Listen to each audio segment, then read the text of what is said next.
And we're on. This is 3 yards per carry. I'm Alfredo Artiaga. That is Simon Clancy. And there is no Chris Kaufman. He is on assignment, which is to say he's doing something that requires his attention. So he can't be with us here early on a Thursday. But as always, we are brought to you by, I guess, the theme of this season, 305-800 Pain. Better Business Bureau accredited with an A+ rating. Your car accident, personal injury specialist, fast connections with trusted doctors and attorneys, always ready to take your call 24/7. Again, that's 305-800 Pain, 305-800 Pain. Speaking of pain, Dolphins play the Bills this week, so we'll talk about that in this show. But I wanted to ask you a couple questions. Simon, have you been aware of all these new mock drafts that have come out? Because CBS dropped one today, and I read it, and it's a good thing I live on the first floor, you know? They have us taking Peter Woods and passing on Dante Moore and Caleb Downs. They take Peter Woods. I'm sorry. We're doing a Cowboys podcast. I mean, the worst thing, they passed on Arvell Reese, who is the best player in the draft. So that was the worst thing. Yeah. Interestingly, though, it was done by Rand Carthon, who was the former Titans GM, and it had TJ Parker, the Clemson edge, at number 6. And based on what I've seen this season, I mean, Parker and Bain were my number one, sort of 1 and 1A edge coming into this season, but Parker's not had a very good year. I'd be shocked if he goes in the top 10. Peter Woods is a really, really good player. And actually, Peter Woods is the guy that would almost certainly most help both Kenneth Grant and Zach Sealer, because he's very much like Christian Wilkins. But if you're passing on Arvell Reese, actually Moore went second. So Mendoza 1, Moore 2, Simpson 3, Woods 4, Carnell Tate 5, Parker 6, Arvell Reese 7, Caleb Downs 8, Ruben Bain 9, Keldrick Folk 10. Now, Folk's really interesting, 286 pounds, raw, but my God, he's got some talent. Bain, we obviously know, just a human wrecking ball. Downs is like Carl Hamilton. Reese is like Micah Parsons, mixed with Edgerrin Cooper. He's the best young linebacker in the league, and arguably the best blitzer in the league from the second level. Just talked about Parker. Obviously, Tate is the Ohio State stud receiver, and whether Tate comes off the board first, whether it's Jordan Tyson, the kid at Arizona State, remains to be seen. And then obviously the quarterbacks. But yeah, that was a strange pick. Well, was it a strange pick? I mean, if there's a quarterback not there, I absolutely think go for the best available player. I would just say that Peter Woods, based on how that board fell, was not the best available player. Mm-hmm. Yeah. I also don't think Miami are going to be drafting at 4. Unfortunately, I think there's wins on the schedule. Not starting this weekend, but I think there are wins forthcoming on the schedule, which is a bit of a shame. And I think the worst thing is that the Dolphins are probably putting themselves out of the range of Arvell Reese, for example. When you look at, obviously we've got the Bills, but then we've got these 3-game run against the Commanders without Jaden Daniels, potentially without Terry McLaurin, without Marshawn Lattimore, the Saints, who are obviously above us in terms of draft selection, and the Jets. I mean, after the Bills game, there's a possibility the Dolphins could win 4 of the next 5, because they play the Commanders, the Saints, the Jets, the Steelers, which will probably lose, and then the Bengals, who probably won't have Joe Burrow back by then. So, I mean, and that just puts you in the early teens, and I mean that's the absolute nightmare of nightmares. But we'll see. Yeah, they could win their way out of the top 5. Is what I'm looking at, especially against the Saints, who are now the favorites. The New Orleans Saints are now the favorites to get the first overall pick, which means they would take Mendoza, and Mendoza would be amenable to being there if that's how it breaks down, And I don't know if that's the worst thing, or I mean the best thing in the world, because there is it's like a whisper campaign that Mendoza would not be too gung-ho about joining the New York Jets if they take him number 1. But it seems like the Saints are going to be favored now to get the number 1 overall pick, which means that it pushes the other quarterbacks down to the Jets, which would be the guys that we could pick up the pieces on, which is a mistake, which is a problem. You know what I mean? Yeah, the interesting thing for the Saints will be, what if Doug Nussmeier stays as the offensive coordinator? What if they feel like they can take Doug's son Garrett at the top of the second round, who is as pro ready as there is in the league in terms of his understanding of what happens pre and post snap. They could take the best available player at 2, or they could deal down, pick up extra picks, take the best available player, and then take the offensive coordinator's kid, who's essentially coached him early in his career. You could absolutely see that as a possibility. So it will be interesting to see, because, and also it obviously depends on what happens with Tyler Shuck in the next 8 games or whatever. And whilst the early returns haven't been amazing, and actually I thought Spencer Rattler was playing pretty well early in the season. So quarterback is obviously a need, but is it an absolute knock down the door necessity when they could take the best available player, which could be a Reese, which could be a Bain, etc., and then come back and take a kid they know really well at the top of round 2? I don't know. Let me ask you a question, because I've part of my morning routine is to take a stroll through Twitter and see what Dolphin fans are freaking out about this morning. And this morning they were freaking out about, I don't know, I guess it's a debate that they created amongst themselves. Most of them were saying you got to be insane to take a safety in the top 5, meaning Caleb Downs. I give it a long look. I think he might be the most impactful player as far as wins and losses for 2026. You would agree with that? I think he's going to be right up there. I mean, to me, he was arguably the best returning player at any position, including Jeremiah Smith entering 2025. He transferred from Alabama, obviously. He's just an eraser in coverage.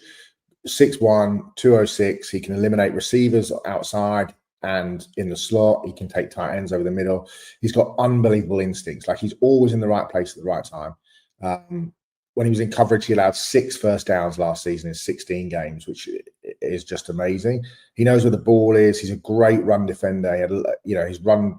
I mean, I'm not a PFF fan, but his run defense grade was 88.5, or has been 88.5 since 2023, which is amazing. And it's not like he's just come to the party. He was, as a prep player, as a sophomore, he was like the absolute thing. A 5-star kid in high school, just rangy. It's really hard to find holes in his game. He's just a complete package: the instinctive, the active, the athleticism. He can shut down the middle of the field. But Ohio State have literally played him outside at corner, nickel, free safety, strong safety, box linebacker, edge rusher, overhang defender. I mean, he can do all of these things. He's just an unbelievable football player. He's so explosive. And with the right defensive coordinator who uses him at a multitude of positions, a la Kyle Hamilton, that you just weaponize that football awareness, the intelligence, and just the ability to ruin games. He's just such a holes-free prospect. I think he's, and I think Dolphins fans going, you don't take a safety. Well, the game has changed. I do think a lot of fans think that, every team just plays 4 men at the front, 3 men at linebacker, and 4 men in the secondary. That is not how football works anymore. And you're trying to win by matchups. It's a matchup league. And, the reason that Kyle Hamilton is arguably, pound for pound, the best defensive player in football, pretty much, is, a testament to that. Yeah, I haven't been a fan of Anthony Weaver, but I would be disingenuous if I said that you can fire that man in good conscience at the end of the season, which lends me to believe that maybe McDaniel and Weaver are here next year. I think you give him a piece like Caleb Downs to play with Minkah Fitzpatrick for a year, and I think it's something, right? You tend to agree with that, right? Like, You can't, like, if you ever want to hire the hot coordinator ever again, you fire Anthony Weaver at the end of the season after what you've done to that man for 2 years. And we say what we want about Weaver, right? But let's be completely honest. He hasn't had many groceries, the decent grocery store, and the good groceries keep getting taken out of the bag. Yeah, he's shopping at Dollar General. He's not shopping in the the posh aisle at Publix or whatever. I don't know if you've got like a Marks and Spencer's equivalent, but he's not shopping at Publix. He's definitely down at Dollar General. And that's what he's got to work with. Look at I mean, we've talked about it all season. Doesn't look like Rasul Douglas is going to play this weekend. And, the guys that are being talked about coming in are Ethan Bonner, the white hope, who's played like 7 snaps in his entire life and has had 6,000 injuries since he was at Stanford. And Jason Marshall Jr., who's the 5th round pick, who's been injured for most of the season. Don't worry, Jack Jones got us. He has us. He has our back, Simon. That's what he's working with. And the fact that arguably, like Minka's played pretty well when he shifted to the nickel, he's played pretty well. But like you could make a case that Dante Trader, the throwaway 7th round pick or whatever, a 6th round pick, as yes, there's flaws there, but he's had a bit of an impact. He's played all right. I came away very, very impressed, and I understand Lamar Jackson cut us up, but I came away very impressed with Dante Trader against the Ravens. He was flying around in that game. Now, the thing is this the type of guy that can give you that consistently? If he gives you that consistently, they have something, Yeah. So you tend to agree, right? A rotational player and a good special teams player. Yeah. You're churning bottom of the roster kids, and if he's that, he can be your 3rd safety or 4th safety, and a core special teamer, and that's a success for a 5th round pick, right? But also, if you have a Caleb Downs, that just frees Trader up to do the things that he's good at doing. What he's not good at doing is motioning down into the formation and having to cover Zay Flowers one-on-one down the field. Which is insane. That is not what you want him doing. What you want him doing is being an alley runner, box safety, coming downhill. He's a great tackler. He's a very, very good tackler. He's an eliminator as a hitter. He might have been the best pure tackler in the draft. And a bit psychotic because he tried to take out Derrick Henry a couple of times one-on-one. You want him nearer the box, but because we just don't have the horses, he's having to do stuff that you would ordinarily give to Minka Fitzpatrick 5 years ago or to a Caleb Downs. Now, you give him a Caleb Downs, and you're like, okay, we've got some, all right, so the nickel's pretty much sorted. It's okay. Yeah, Minka's going to play nickel. We can bring Jason Marshall along a little bit, and he can learn under a former defensive player of the year. That's all right. We're all right there. Then you got Downs. We can do anything with him. He can be a free safety on down 1, down 2. Wow, okay. Quarterback's looking around. He's not a free safety. Where the hell is he? Oh, Christ, he's lined up on the edge. 3rd down, he's blitzing. Next rotation, where is he now? Okay, he's on the nickel. Where's Minka? He's, 2nd down, wait a minute, he's outside corner. What? Oh, and he can run, because he runs a 4-4, so he's running down the field with Devontae Adams or whatever.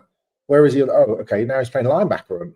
And that just allows Trader to do what he does best. And it allows others you need those kind of building block players. And as we discussed on the show on Monday, we've only got 7 or 8 of them.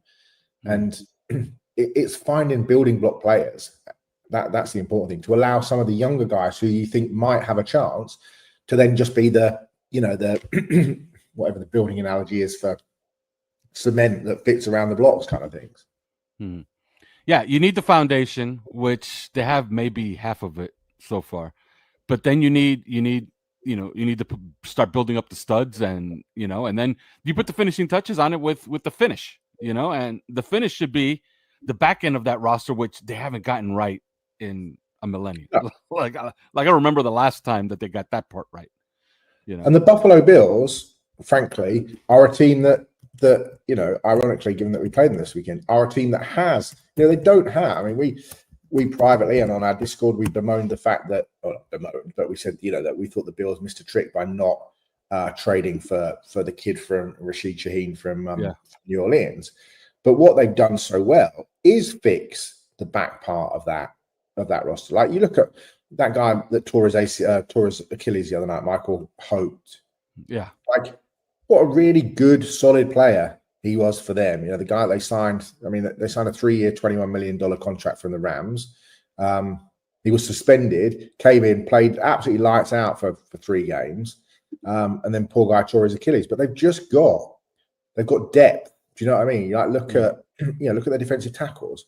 Ogunjobi's a decent player. Daquan Jones is a decent player. Jordan Phillips is a decent player. But then they hit Deone Walker out of the park in the 2nd round, the kid from Kentucky. He's been brilliant for them. Their rotations at defensive end, they brought in Joey Bosa, and he's just added to that mix. Defensively, they really didn't miss Matt Milano being out because Terrell Bernard has played so well. Shaq Thompson came in, and they're just they're just bringing guys in the secondary. Max Hairston, the first rounder, then came in, and there he is running stride for stride down the field with, the fastest players that the Chiefs have got. Yeah, Xavier Worthy. Xavier Worthy. And okay, you're bringing him in alongside of Taron Johnson, who's an unbelievable nickel. Christian Benford is a really good outside corner. And, and then look at their offensive line. They've literally had the same starters all season. Oh, and by the way, they're 3 deep at tight end. And the rookie that we all said they should draft, the great blocking tight end, Jackson Horse, he's having a great year as well. So it's like, that's what good teams do. And that's just not what Miami have done. No, Miami has to find their Bernard and their Benford, and they haven't done either. Like they have to just find that guy out of nowhere that is going to be a contributor for a very, very long time and borderline Pro Bowler and All Pro. In my opinion, Benford is pretty close to an All Pro. Yeah, just find good players who that you can rely. Like if somebody goes out on our offensive line, that's the story of the season. Well, it's not just this season though. It's historically the story of the last 5, 6, 7, 8 years. If somebody goes out on the offensive line, then all of a sudden, we've had it because Daniels has gone out and we've had to play Cole Strange, for example. We're in a situation where, just beggars since McDaniels got here, they've had their intended starting offensive line. By the way, this season they had it for three snaps. 3 snaps. Okay? But before then, they had it for 2 games. One of them was the 70-point game against Denver. That's just ridiculous. Like Bill's starting offensive line, the starting 5 has played every single snap this season. Yeah, and they did it last year too. And the year before, I think they missed 1 game. This is what happens to bad teams, though. Bad teams have to. I think it was Carolina. I was watching Carolina Green. To be fair, Carolina are 5-4 now, but I think they've had 11 different offensive line lineups already this season, which is staggering when you consider that they've had to replace people, and that's not start. That's like having to replace people in game. So, yeah. But Canales has done one thing. Look, everybody looked at him like, okay, like you really want to play this style of football? Well, guess what? It works, and it's worked against everybody. They run the football, short play action passes. They don't ask Bryce Young to do too much, and their defense keeps them in games. Yeah, they got a stud wide receiver. They got a stud in the secondary in Trayvon Moehrig, and they absolutely knocked it out of the park on Rico Dowdle. Yeah, so yeah, hats off to them because I think they've done really well. And to be fair, they've brought in. When you look at their free agency class, it's really, really good, given especially that they swung and missed on their top target, who was Milton Williams, who they thought they'd signed, and then he went to the Patriots and has had an outstanding season. But yeah, I think that what they're doing there in Carolina is the right thing, and Dan Morgan's had a hell of an off season, and with Dowdle, had 1,000 yards rushing last season, and nobody was in for him.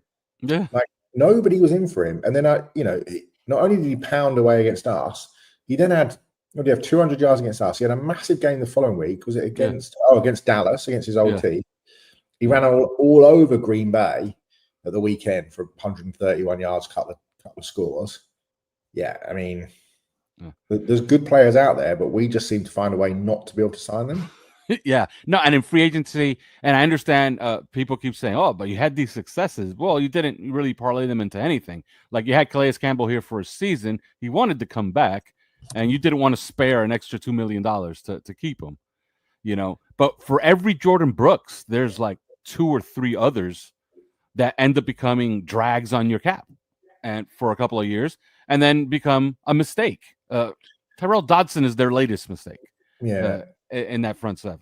What I think is really interesting, just belaboring the point on Carolina, is that, and I think it's a testament to a historically pretty bad owner in David Tepper, but also a testament to Dave Canales, in that they have stuck and gone the course with players who have either struggled with injury or who've just struggled with form a little bit. And 2 perfect examples are JC Horn, who I absolutely loved coming out of college, but he's been injured a lot. But he's having a great season. He's having an all-pro caliber season. He's a top 10 corner in the league at worst when he's healthy. Okay, and that's testament to them just staying the course with him and not cutting him and not, that they work through the injury. And the second is the left tackle, Ike Ekwonu, who really struggled in his first 18 months just with the speed of the league and everything. And now Micah Parsons didn't have a for the first game in his career, his NFL career, he did not have a single pressure on Sunday. And that was because he was going one-on-one against Ekwonu, and Ekwonu just shut him down completely. And I think that's testament to, just being able to be confident and comfortable in, like, they could have easily pulled the trigger on Bryce Young. And nobody's saying that Bryce Young is moving the needle massively. But what they've done is that they've molded the offense to work for him as best they can.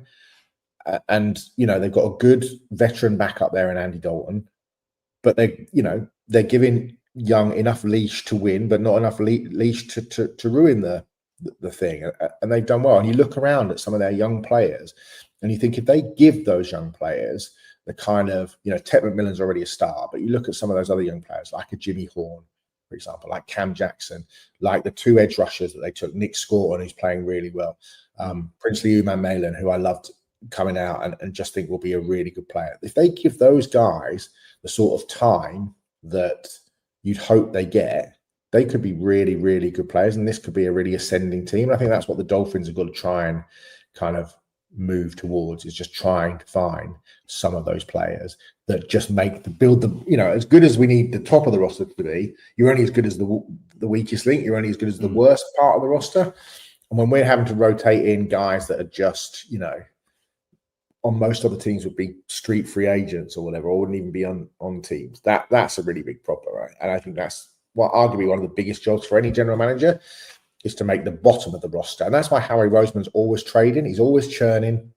He's always trying to find one better player. Okay, can so-and-so be better than the third running back that we've got if they trade for Tank Bigsby? Well, Bigsby's better than the third guy we have, so let's move the third guy up, and that just means running back's just a bit better. And that's what he's doing all the time. He's just trying to find, and, that's why they win. Yeah, certain teams have the magic elixir, and it seems like the Eagles have that. Say what you want about that quarterback, but they support that quarterback. Yeah, he's won a Super Bowl. And they have, and they went to another one, which they probably should have won as well. Yeah, absolutely. They were a James Bradbury pass interference call away in the other one. So think about it. They could have been a 2-time Super Bowl champion. Yeah. In this era. All right, we're going to go to break. But before we do, let me tell you about Factor. Finding times to cook can be tough, and that's why I love Factor. I am a customer, by the way. Their chef-prepared, dietitian-approved meals make it easy to stay on track and enjoy something comforting and delicious, no matter how hectic the season gets. More variety, more meals. Choose from a wider selection of weekly meal options, including premium seafood choices like salmon and shrimp at no extra cost. From more choices to better nutrition, that's why 97% of customers say that Factor helped them live a healthier life. Feel the difference no matter your routine. Remember, I am a customer. Eat smart at factormeals.com/3yards50off. That's the number 3, yards50off. And use the code 3yards50off to get 50% off your first box plus free breakfast for 1 year. That's code 3yards50off at factormeals.com for 50% off your first box. Plus free breakfast for 1 year. Get delicious, ready-to-eat meals delivered with Factor. This offer is only valid for new Factor customers with the code and qualifying auto-renewing subscription purchases. And let me tell you about Underdog. Well, I was in a dead cap situation this past week, but I don't know. I'm kind of feeling RJ Harvey today. Football season is in full swing, and Underdog is the best place to get in on all the action. Playing on Underdog is easy. Just pick whether your favorite players will go higher or lower on stats like touchdowns, receiving yards, interceptions, and more. Get your picks right, and you could win up to 5,000 times your cash. Download the Underdog app today and sign up with the promo code 3yards. That's the promo code 3yards, the number 3 yards, to score $100 in bonus funds or bonus entries when you play with your first $5. That's promo code 3yards. Underdog. Make picks. Win money. Be 18 plus, 19 plus in Alabama and Nebraska, 19 plus in Colorado for some games, 21 plus in Arizona, Massachusetts, and Virginia, and present in a state where Underdog Fantasy operates. Terms apply. See assets.underdogfantasy.com/web/play and get terms _DFS_.html for details. Offer not valid in Maryland, Michigan, New Jersey, Ohio, and Pennsylvania. Concerned with your play? Call 1-800-GAMBLER or visit ncpgambling.org. In New York, call the 24/7 Hope line at 1-877-8-HOPE-NY or text HOPE-NY 467-369. And we are back. Speaking of the Buffalo Bills, and we're going to talk about the Buffalo Bills exclusively in the second half of this show. Mike McDaniel and Tua Tagovailoa had said some revealing things about their history with the Buffalo Bills, because it includes a lot of heartbreak, some absolute dumbfounding decisions against them. So this will be the latest chapter. But we kind of talked about it a little bit. Do you get the feeling that the Buffalo Bills might have missed an opportunity? And I understand, yeah, they beat the crap out of the Kansas City Chiefs, although the Kansas City Chiefs made a serious run at them in the second half. But I think it's ominous that Patrick Mahomes played his worst game in 4 years, maybe. And they were a touchdown away at the end of that game. I don't know. I did not like the Bills standing pat. And I think something like Rashid, somebody to stretch the field for Josh Allen would have made that team much more dangerous, because every team tends to play them the same way. They don't respect those receivers on the outside. They don't respect the deep third. And when you have a guy like Josh Allen, you should be respecting the deep third. I don't know. Your thoughts? I don't like what they did. I don't think it puts them in a position to be favorites to win it all in the AFC. Your thoughts on what the Buffalo Bills did not do at the deadline? Yeah, I mean, we touched about it in the first half. I think, you know, the kid from the Saints would have been perfect for them. I did think they played very well against the Chiefs, and the victory gap should have been wider than it was, I think. You know, they missed they clanged a field goal off the upright to make it a 10-point lead. And then, you know, the Chiefs converted that 4th and 67 or whatever it was. But I think the rosters, what I like about them is that they are consistently doing the things that work for them. And they've obviously found a really good thing with James Cook. And you know, just keep feeding the stud that you've got. I mean, he's got 867 yards rushing already this season, almost 6 yards per carry.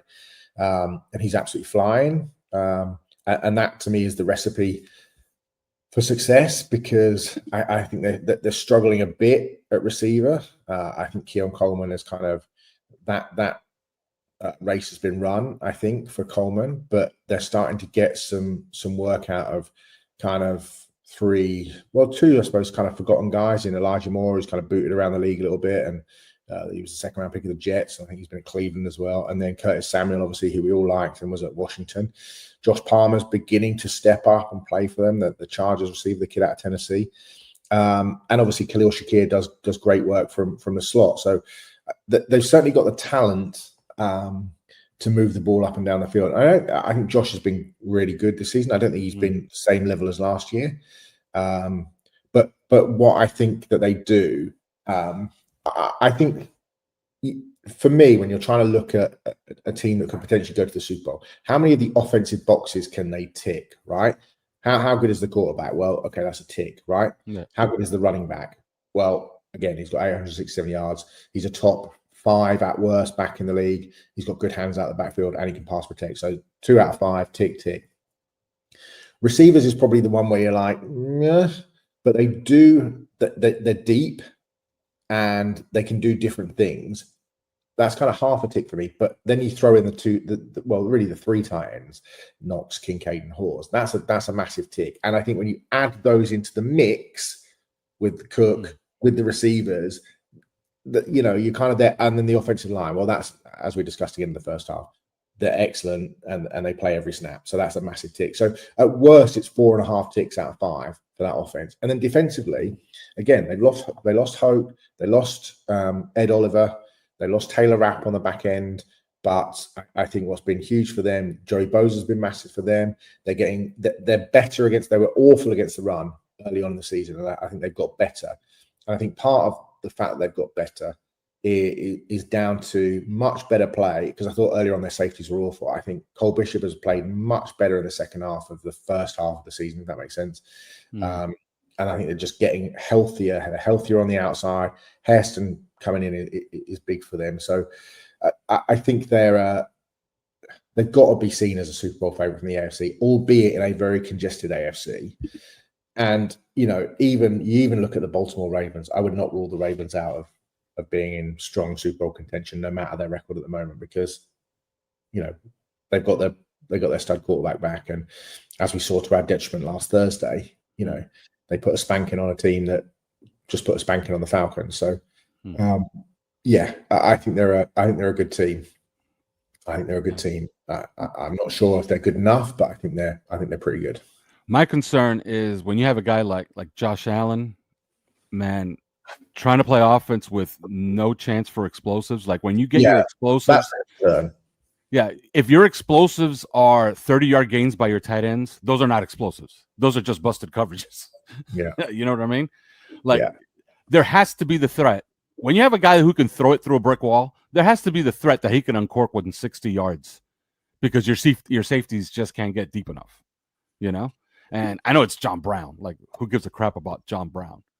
But go look at those Bills offenses when they didn't have as good of an offensive line and they didn't have a James Cook, but they had a group of receivers around Josh Allen. Those offenses were scary, where you can hold them down for a quarter and a half, and boom, there goes a 50-yard touchdown right over your heads because you just can't cover 60 yards of territory every single time on every single snap. So that's my concern with them, that they don't have that explosive element. And if they had it, I think it's game over in the AFC. That's just my opinion. Because I think it's not about talent with them on defense, because I don't think they're their most talented defense.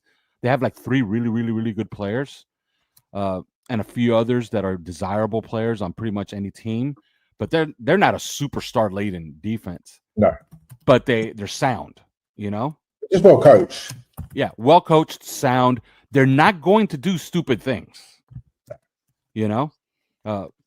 There's much more talented defenses that do stupid things, and there's much more talented teams, I think, in the AFC.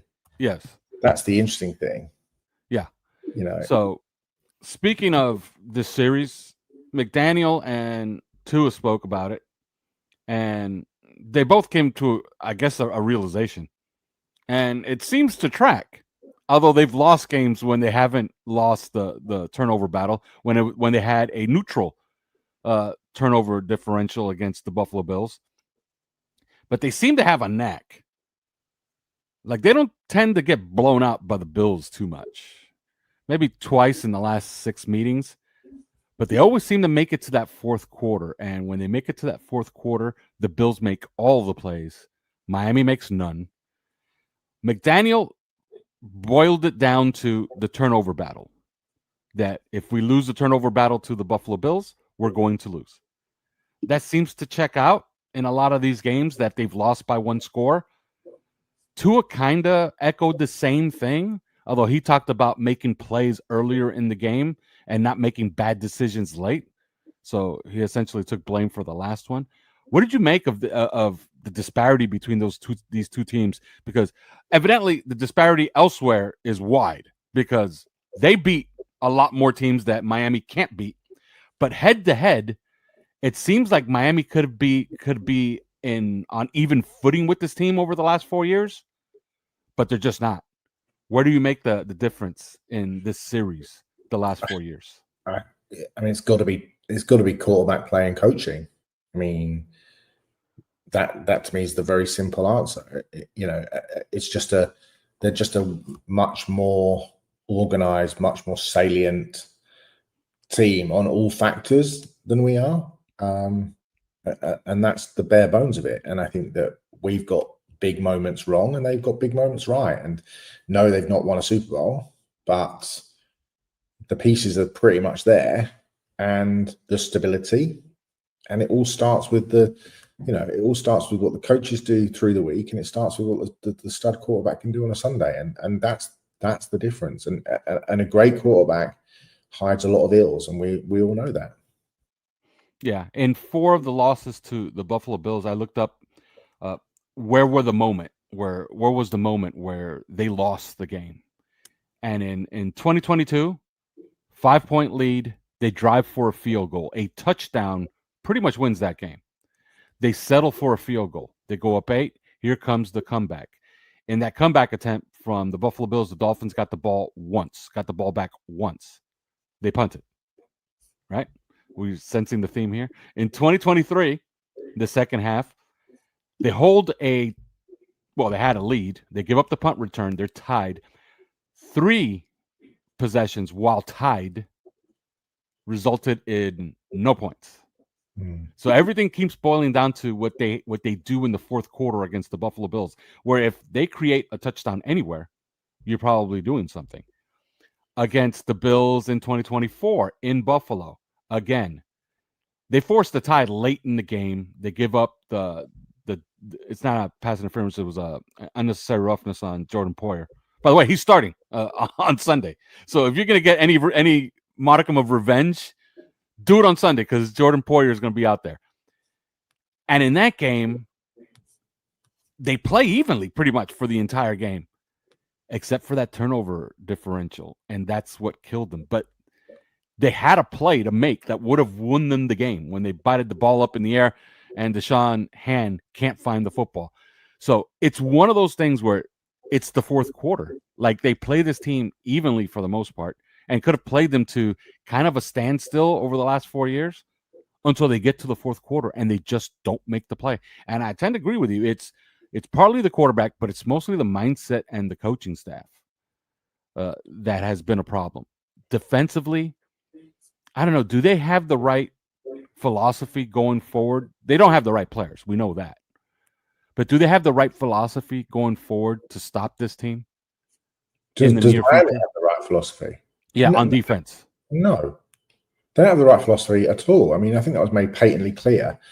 On Tuesday at the trade deadline, it was clear there's no philosophy. What's the plan, Alf? Like, it's not meant to be a rhetorical question, but kind of is. But what is the plan?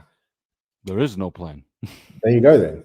If there's not a plan as to what we are as an organization, how the hell could there be a plan to overhaul the Buffalo Bills? I think that's obviously the biggest issue when they're interviewing general managers is what is your, that would be my first, biggest, and potentially only question. What is your plan? What is your macro vision for this team, for this organization? What is it? You know, where have you worked? Who have you talked to where the plans work? And what is the difference between the plans that you see being successful and what we have here and have had here and that hasn't worked? What is it that works and what is it that doesn't work? What is the plan? Because unless somebody can implement something from day dot on the job, then we're just going to continue to be a laughing stock, and that's what we are. That's what we are. Now, I'm going to ask you to put yourself into their shoes. What do you think Mike McDaniel sees when he sees this series? Because we kind of know, like we heard what they said at the podium. Mike McDaniel harped on turnover differential. That's why we're not on even footing with the Bills over the last 4 years. Turnover differential. And he has kind of a point. Tua Tagovailoa said, we're failing to make that play. So he kind of put it on himself late in the game, but we got to make plays earlier in the game to grab leads. So he's kind of putting it some on itself. What do you think they see when they look at it, when they look at this series against the Buffalo Bills? Because the Buffalo Bills almost seem like if we're tied, you know, like you heard the term, if we're even, we're leaving. The Bills got to feel like, man, as long as we're tied, as long as we're not down 3 touchdowns in the fourth quarter, we got this. Because if we're tied, they're doing something stupid in the fourth quarter. What do you think the Dolphins see in this series that's keeping them off of being on even footing with the Buffalo Bills? Talent. So you think that they look at the talent? Do you think that I don't Mike think McDaniel and everybody is looking at their talent and saying that's what's keeping them away? No, I think they look at it. I just think that there's a mentality, there's a mindset. This team is better than us. We're weaker than them. We know that we're going to fold because that's what we always do. That's what our mentality is. And until you can, it's a cliche, but it's only a cliche because it's right. It happens over and over and over again. Like look how often we talk about the one game where we beat them in our place in week 2 3 seasons ago with the meme with Tua patting Josh Allen on the head. Look how fans have gone to town over that as if that we won the Super Bowl. It's week 2, lads. It's week 2. Yeah. Like, let's be serious. Well, it was week 3, but what a hell of a 2 weeks. 3, but, what a hell of a 2 weeks, Simon. Yeah, wow. I mean, woo. We beat the Ravens and the Bills in back-to-back weeks. Yeah, and look what happened. Yeah, heady days, man. Heady days. Those are what great days. What a great pair of weeks, right? What a great time we had. Yeah, and then of course Tua has that concussion or back injury against the Bills. It's all been kind of downhill from there, huh? Right? Yeah. But what a 2 weeks, man. Like you can't beat those 2 weeks. No, like man. that. Those 2 weeks featured it all. You beat 2 winning teams on the road, 2 playoff teams on the road, one on the road, one at home. Your arch nemesis at home, okay, with a great defensive performance. People forget we had our 2 hands on the football 5 times against Josh Allen. They played really well. Josh Allen had 400 yards passing, but he threw it 8,000 times. And to hold that offense to 19 points after they had like a billion plays, and Miami only had 31, that's doing something. But yeah, it's been a long time since then.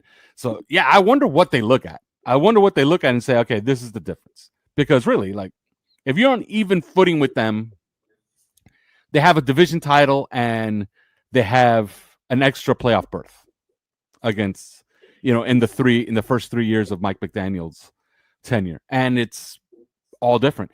But you can't face your rival and just have them dominate you for 4 years. Like, that's just, and I understand, and people talk about it all the time, and I know I'm going a little long on this. People talk about it all the time, if you're drafting to beat a team in your division, you're doing it wrong. No, I completely disagree. If you get dominated by one team in your division, you're screwed. Because in this league, you do not get home playoff games if you don't win your division. And if you get dominated by one team in your division, you're not winning no division. Well, we're about to get dominated by 2 teams in our division. Well, I still have hope that the Patriots are going to fuck that up. Yeah, well, when they've got, probably the second best player in the league in the first half of this season at quarterback, it's pretty hard to see where that's going to happen. And they've got a hell of a head coach. So yeah, well, we shall see. I have plenty of hope against the Patriots. I mean, they're young, forward. But the worry is that they've got an elite quarterback now, and that's they're young, but they kind of blew their wad in free agency this past season, and for what? For Milton Williams and a few guys that are probably not going to be there going forward. Well, I mean, Williams is playing outstanding. Yeah, he's great. Like, he's a really, really good player. But I mean, they've got good players all the way around. That's the concern. And you're like, what are they, 7-2? Yeah, they lead the division. Yeah, I mean, they've got a bunch of guys at receiver, a bunch of guys at tight end. Yeah, and I think they play Kent State and Georgia Southern the next 2 weeks. Yeah. So if we somehow pull something off against the Bills, we're going to be doing what we couldn't do for 4 years. We're going to be handing the division to somebody else. but scheme is working for them, Yeah, yes. No, and they're very well coached. Like, say what you want about Mike Vrabel, like, his teams have a philosophy. And like the Bills in many regards. They're not overly, they're not like flush with unbelievable players, but good coaching outweighs, all of those things. And they've got good young players. Campbell's playing really well. May's playing really well. They're getting Henderson involved. The Chisholm kid's playing well at receiver. They've got players make it. They got Gonzalez healthy. Carlton Davis is playing well. Jalen Hawkins is absolutely Jalen Hawkins might be the best, young free safety, or one of the best younger free safeties in the in the league at the moment. Like he's playing at the kind of Jalen Petrie level and the Kyle Hamilton level of absolute stars. And this is a guy they just got off waivers. So, well, they got off waivers 2 years ago. So, but yeah. We will see going forward on them. One last thing before we pick this game. Mike McDaniel revealed that it was him, Brandon Shore, and that makes sense. Brandon Shore, because Brandon Shore has the financials at his disposal, and he's actually really, really good at his job. So it was him, Brandon Shore, and Champ Kelly that handled the trade deadline. Marvin Allen, conspicuous by his absence. Does that tell you kind of all you need to know? Like, Champ Kelly is probably for long here under the next general manager, and Marvin Allen is not. Yeah, I mean, I think Champ Kelly will get a shot at the job, and I think Marvin Allen is done essentially. Yeah. And I think that was obvious when Champ Kelly leapfrogged the assistant general manager to become the interim general manager. So yeah, I get the feeling that the next general manager, like Champ Kelly, is here on a promise that if you don't get the job, you're gonna get the personnel job under the new general manager. So I could see a situation where maybe Hallaby gets the job and Champ Kelly is the assistant GM. He's in the Marvin Allen role. But hey, man, it doesn't help you when your first job description is the draft and formulating the board in every draft. And that's been the downfall for this team. Like, how do you keep your job that way if you're Marvin Allen? Yeah. It also doesn't help that they have 2 empty drafts. But those 2 empty drafts were because of a Tyreek Hill trade. Good trade. I still maintain it's a good trade. And a Bradley Chubb trade. Awful trade. Like, that was an absolute unmitigated disaster. But the problem is that they've got to, they still had picks and they blew almost all of them apart from Achane. Yeah. And that's the problem, because we talked about it often. The kid they got from South Carolina was supposed to be the replacement for Xavier Howard. The linebacker was, Tyndall was supposed to be the replacements were,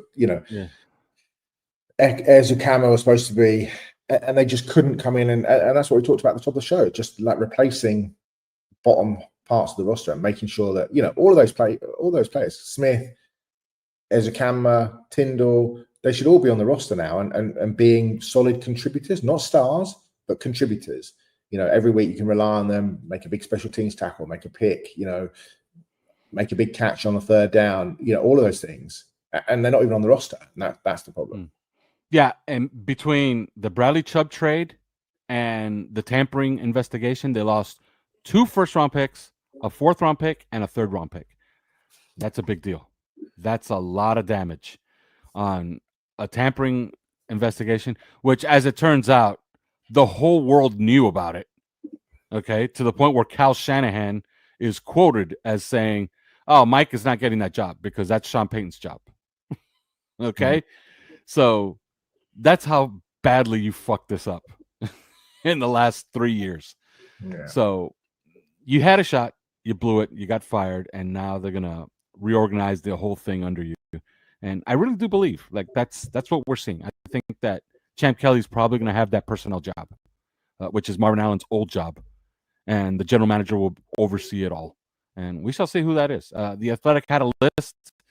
The list has pretty much everybody who we thought would be on that list. And they put Alex Hallaby at number 1 on their list as far as desirability. So I tend to agree on that. All right, let's pick this game. The Bills are 11.5-point favorites. One thing you can count on is Miami tends to cover. But they tend to cover like slightly, so I'll go first. They'll cover. They're at home. Bills might have that letdown after playing really, really well against the Chiefs. And they'll just run out the clock on us in the 4th quarter. It'll be a game for 3 quarters, and the inevitable will happen once again. Big game from James Cook, I believe. And the Bills win, let's call it right on the cusp of that number. Bills 31, Dolphins 20, which means they'll miss the cover by half a point. So Bills by 11. Your thoughts? Yeah, I had 30-20 to the Bills, so pretty much the same. Yeah. So there's going to be some excitement for 3 quarters. Some. So, Yeah. And then something's happening. Trust me when I tell you something is happening. Okay. Well, by the way, this is going way off the reservation, but tonight it's Raiders Broncos. I watched the Raiders play football last week for the first time in forever. Man, Raheem Mostert looks pretty damn good. At 33 years old, how the hell is he moving that fast? those returning kicks were. Yeah, that's something. And Brock Bowers, my God, worth every penny, worth the draft pick. I think that's a myth now after Tyler Warren. And by the way, I think my hot take is, what do you think of my hot take now, Simon? You can still shit on it if you want. My hot take was that Tyler Warren might be the best tight end in football by the end of the season. It's not going to happen because Brock Bowers would be the best tight end in football by the end of the season. So, although Tyler Warren might beat him in all categories on a good team. Bowers is the better player. Okay, all right. I mean, let's have a look quickly at. Let's Let's have a look at receiving leaders. Where are we? Sacks, rushing, receiving.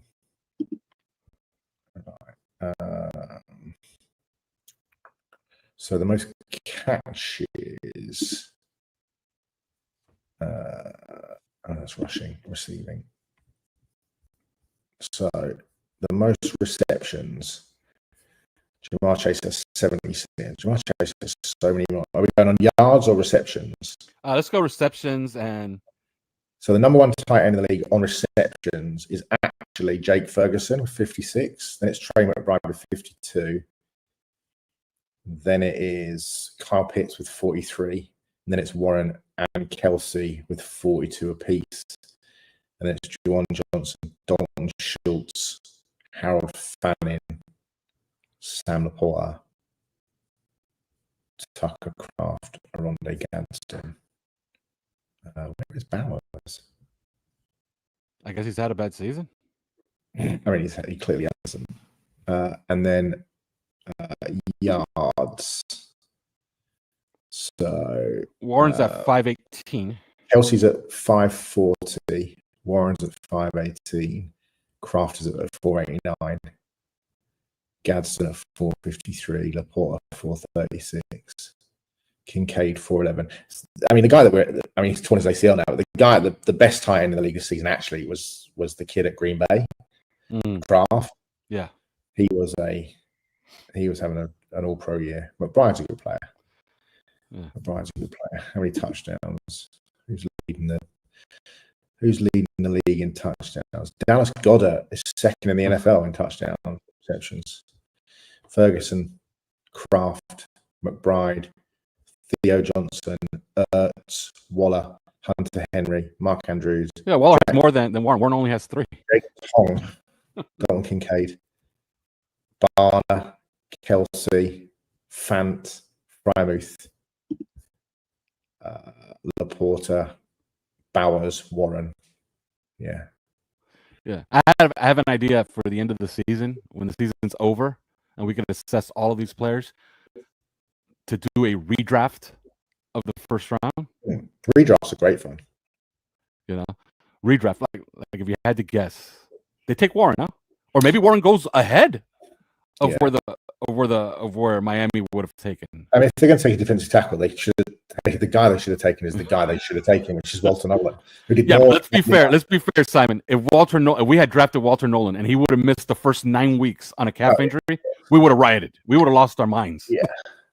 But he still did more in one Monday night game than Kenneth Grant's done all season. So yeah, there you go. Yeah. So all right, we're gonna call it right there. On Monday, we will talk about this game. Evidently, the Dolphins are all in because they traded everybody, so they're trying to win games. So I guess we'll judge them harshly if they get destroyed on Sunday. They have their first 1:00 game at home against the Buffalo Bills since 2022. So that's something. Here's the problem. It's like 75 degrees is what's expected for Sunday. So we're not going to boil them off the face of the earth. So we will talk to you again on Monday. But till then.